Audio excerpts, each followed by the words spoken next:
Okay, so for estimating answers, one really quick thing first. Let me change these settings.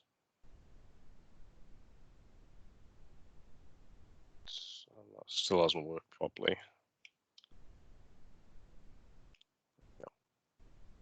That's better. Okay, so for estimating answers, basically, it's a way of making our lives a bit easier and using nicer numbers. Okay, so the rule is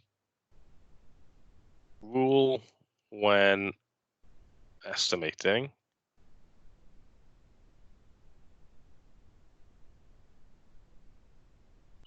you round each number in the calculation. Round each number in the calculation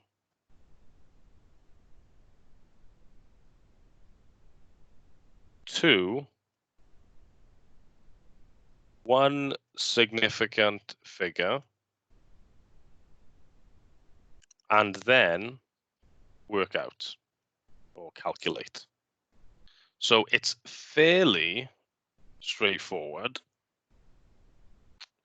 most of the time. So for this first question, what I'd use like an arrow, or I'll tell you what, instead of an arrow, we'll use this little wavy equal sign, which means approximately equals. Okay, so it's roughly equal to. And then we'll use that to start us off. So instead of 547, I'm going to round this to 1SF.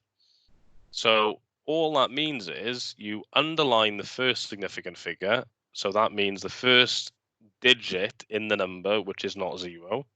We underline it, we do a dotted line after it, and then we round. So we look at the number to the right of that dotted line. In this case, it's a 4. And we should remember that we look whenever we have 4 or less, that tells us to round down. So that means that 547 is going to become 5 and then just 2 zeros.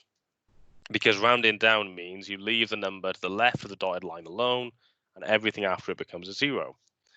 And we've got the same sort of thing here. My first significant figure is 4, dotted line. The 8 in the tenths tells me to round my units up, so I end up with 5. And that sort of makes sense. 4.8 is really close to 5. That's a good estimate. 9.7, we can probably see what this is going to round to. But once again, I'm going to underline my first significant figure, dotted line. 7 tells me to round up. Well, the thing is, this 9 is really 9 units. What happens if you add a unit to 9 units? Well, if you have 9 units in 1 unit, you get exactly 1/10, or just 10. So that means we have 5 times 10. So it's quite straightforward. So we then look at just carrying the calculation on. So I have 500 on the top over 5 times 10 is 50. And then we can just work that out. 500 over 50, well, we could simplify. We could just cancel the zeros. We're dividing the top by 10, the bottom by 10. Then we have 5 into 50 goes 10. Or if you really wanted to, you could think of it with a bus stop. You could say I've got 500 divided by 50. 50 into 5 goes 0, remainder 5. 50 into 50 goes 1. 50 into 0 goes 0. So you have 10. And there's no problem whichever way. So I'll tell you what. If you pause the video now, have a go at the second one, and then we'll have a go at the second one together. Okay, so we'll give you a chance to pause it, then you can resume it and we'll go through it. Okay, so for the second one, 69 should round to 1SF to be 70. 398 should round to 1SF to be 400. Again, these should all be quite sensible. Like if you get 56 rounding to 600, you've done something wrong, okay?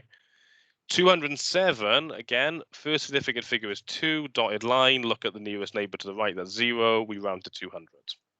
So we get 70 times 200, 70 times 400, over 200. And in terms of simplifying this, you know, you're really good at your X-wing, Tom, so you can just do that. So I could say 200 goes into itself once, 200 goes into 400 twice. All I've done here is divide top and bottom by 200, which leaves me with 70 times 2 over 1, which is just 140. Then for C and D, it's the same sort of thing. So we're going to get, and I should actually do an approximately equal. They won't mark you down, but it's generally better. So here, we're going to have 7.5. That should round to 8. 2.79 should round to 3. So I've got 8 times 3.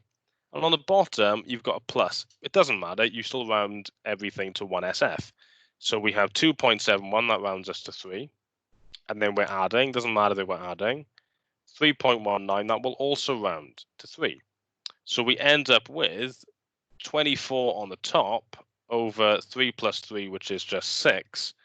And then you should notice that 6 into 24 goes, I've got my maths for a minute, goes 4. So our answer is going to be 4. And if you are interested, you could put this original calculation into a calculator, and you should notice you're not going to get exactly 4, but you should get something fairly close. And let me just check. 7.5 times 2.79 divided by 2.71 plus 3.19. You stick it into your calculator, you will end up with 3.5466, which is pretty close to 4. Not a bad estimate, okay? And the last one, we should have 409, which to 1 SF will round to 400, times 5.814, which to 1 SF rounds to 6, over 0.19. Now, this looks pretty strange, doesn't it? Because that's not a whole number. Doesn't matter. The first significant figure of 0.19, the first significant figure is 1. It is not 0, because it's always the first digit which isn't 0. We do our dotted line, we look at the nearest neighbor to the right, it is 9. That will round us up to 2, so we will have 0.2. Now, if you can't remember how to divide by 0.2, I'm happy with you just using a calculator, but there is a really easy way. So first of all, let's sort out the 400 times 6. Let's sort that out first, okay? So 400 times 6 is going to be 2400 or 2400. We're dividing that by 0.2. Now, I really don't want to divide by a decimal. I want to divide by a whole number. So to make that a whole number, I'm going to times it by 10, because then I'm just going to get a nice 2. Problem is, if I times the bottom of a fraction by 10, we've got to times the top by 10 as well. So we're going to get the top times it by 10. Those are very dodgy time signs. Let me change those. So we're timesing top and bottom by 10. And we just do our next step. 2,400 times 10 is 24,000. All I've done is essentially add a 0 on, or move my decimal point one place to the right. And on the bottom, we have 2, because again, we're moving the decimal point one place to the right. That's what we times by 10 in the first place. And then this is quite easy to work out. You can just use a bus stop if you want. You've got 24,000 divided by 2. 2 into itself goes once, 2 into 4 goes twice, and 2 into these bunch of zeros are going to go 0, 0, 0. So we just get a nice 12,000 as an answer. And if you were to do it on your calculator, you would get, on your calculator, you would get 12,514.4, which is not a bad estimate, you know. And a lot of times, in a lot of applications, we just want an estimate. We don't want the exact answer. So that basically is all there is to estimation. If you want a bit more practice, there's some questions here. So a bit more practice. What I'll do is I'll get rid of, actually no, I'll tell you what. If you pause the video now and have a go at 2A, and then when you resume it, we'll go through 2A and we'll also do 2B, okay? So just have a chance to pause the video now. I just need to extend my screen. because check something quickly, but there we go. Okay. Okay, so hopefully you've had a go at 2A.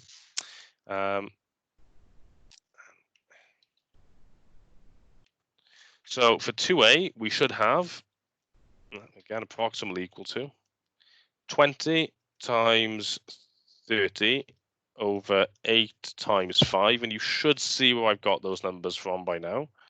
And then we can use the X-wing to simplify. I know that 5 goes into 5 and 20. 5 into itself goes once. 5 into 20 goes 4.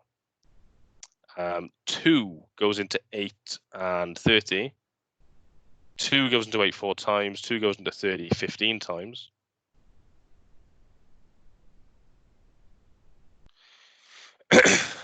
Four goes into 4 once. And I've lost track of where I am, sorry. That will just leave me with 15. Yeah. Okay. So check it myself. So 20 times 30 over 8 times 5 is obviously 15. Good. And then we want to use our answer to part A to find an estimate for this. Well, to do that, we just need to compare what we've the calculation that we've done with the calculation that they want. Okay, we need to see how these two things link together. Okay, so to do that, we just look at what we have times the top and bottom by. Okay, so we look at what we have times the top and the bottom by. Okay, because if we times the bottom by something, it is the same as dividing by that something. And if you times the top by something, it is the same as timesing by that something. So we have 19.6 times 31.7 over 7.9 times 5.2. I'm going to use a different color just to highlight what we're doing. So the top line, we've moved the decimal point on 19.6 one place to the right, which is equivalent to timesing by 10. So in terms of a calculation, you've times the top by 10 to do that. To make this 31.7 into the 317 that we see there, again, we've moved our decimal point one place to the right, which means essentially we've times it by 10.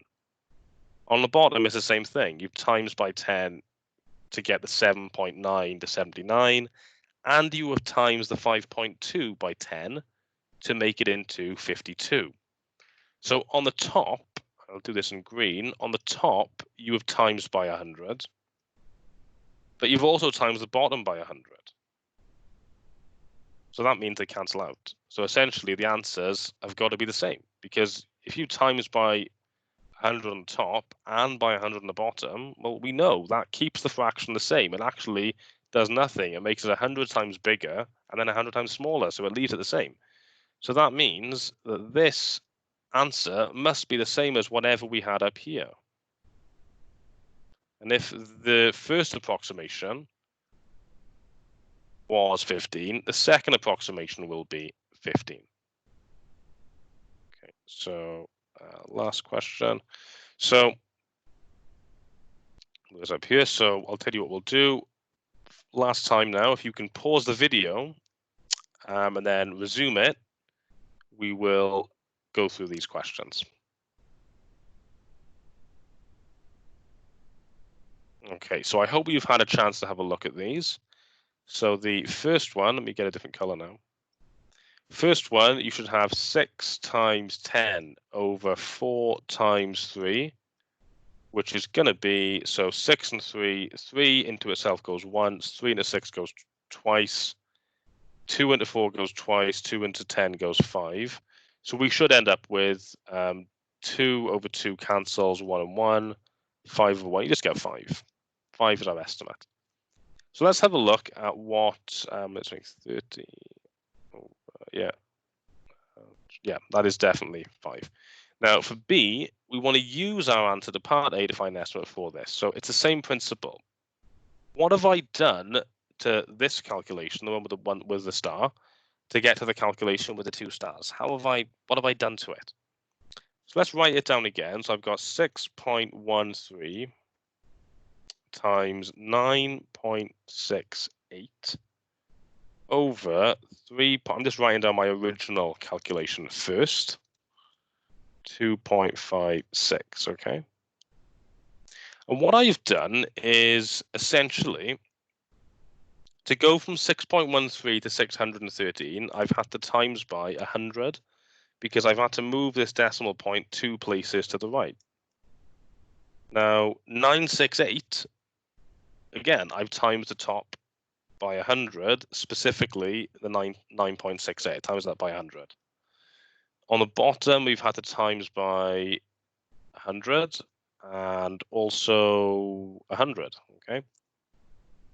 So in fact, on the top, and I'll do this in red now, on the top, we have times by 100 and then times by 100 again, which is the same as timesing by 1,000. No, it isn't. It's the same as timesing by 10,000. And on the bottom, same principle. We've times by 10,000. So if we times the top and the bottom by 10,000, we should notice that they cancel out. So that means the answer or the estimate to my second calculation should also be the same as whatever I had as an estimate to my first calculation. So my second calculation should also estimate to 5.